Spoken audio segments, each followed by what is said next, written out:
আসলে এমন একটা পর্যায়ের মধ্যে এসেছি যে জায়গার মধ্যে আমল প্রত্যেকটা মানুষই কিন্তু কোরআনের কথা বলে। আপনি যে কোনো মাহফিলে যাবেন, কোরআনের দাওয়াত দেওয়া হচ্ছে, হাদিসের দাওয়াত দেওয়া হচ্ছে, নামাজের কথা বলা হচ্ছে, রোজার কথা বলা হচ্ছে, হজের কথা বলা হচ্ছে, জাকাতের কথা বলা হচ্ছে। সবাই এক কোরআন নিয়ে কথা বলে, এক হাদিস নিয়ে কথা বলে। তারপরও নবীজি বলছেন কত কাতার হবে? ৭৩ কাতার হবে। এই ৭৩ কাতারের মধ্যে ৭২ কাতার যারা মুসলমান ইমানদার দাবি করে, এই ৭২ কাতারেই বলে কি এদের ইমান নাই, এরা জাহান্নামী। কিও বাবা, কোরআন এক, হাদিস এক। সকলে কোরআন দিয়ে দলিল দিয়ে কথা বলছে, হাদিসের দলিল দিয়ে কথা বলছে, তবে পার্থক্য কোথায়? আজকে আমরা এমন একটা জামানার মধ্যে চলে আসছি, আমার নবী বলছেন শেষ জামানা যখন আসবে, শেষ জামানার মধ্যে আমরা বহু কিছু কিয়ামতের নিদর্শন দেখতে পাবো, যেগুলো অযোগ্য মানুষ যোগ্যতা সম্পন্ন চেয়ারে বসে আছে। অযোগ্য মানুষ অথর্ব, ক্লাস 5, ক্লাস 2, 3, 4, 5, 6 এরকম যোগ্যতা আছে।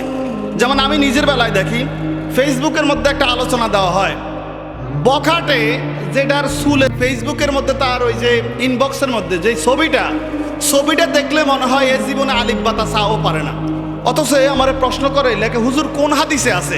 আচ্ছা, এই ব্যাক করলে আমি কোন হাদিসের কথা কমে, কোন হাদিসটা জানে?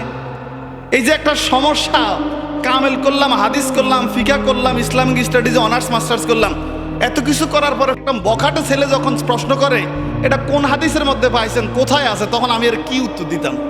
কি জানে? অর্থাৎ শেষ জামানা আমার নবী বলছে এমন একটা অবস্থা হয়ে যাবে। আজকে আমাদের দেশের মধ্যে এমন একটা বিশৃঙ্খলা সৃষ্টি হয়েছে, যারা আলেমগুলো ওই সমস্ত অথর্ব অপদার্থর কাছে কিছু না, মূল্যহীন, বলে এরা কিছুই জানে না। ও জানে সারা জীবন ছাগল চুরি, মুরগা চুরি, ডাল চুরি, হুড়ি চুরি, গরু চুরি ছাড়া হিস্টোরি যাচাই বাছাই করলে কিচ্ছু পাওয়া যায় না। অথচ কি সুন্দর ফতুয়া দেয়, জানাজার পরে মুনাজাত লাগবে না, আওয়াজ দিয়ে বলে জানাজার পরে মুনাজাত লাগবে না, নামাজের পরে মুনাজাত লাগবে না, আজানের আগে সালাম দেয় আহলে সুন্নাত ওয়াল জামাতের উলামায়ে কেরাম। কেন দেয়? এটাও লাগবে না। আপনার মা বাবার নামে 4 দিন, 40 দিন, 10 দিনে কুলখানি করা হয়, এগুলো কোরআনের মধ্যে নাই, হাদিসের মধ্যে নাই, এগুলো বেদাতি আমল। বলে কে? জাস্টিফাই করলে তার আমল নামায় 10 ক্লাস 12 ক্লাস কিচ্ছু নাই। সাধারণ জেনারেল লাইনে শিক্ষিত সে আমপারা সূরা ফাতিহাটা পড়তে পারে না।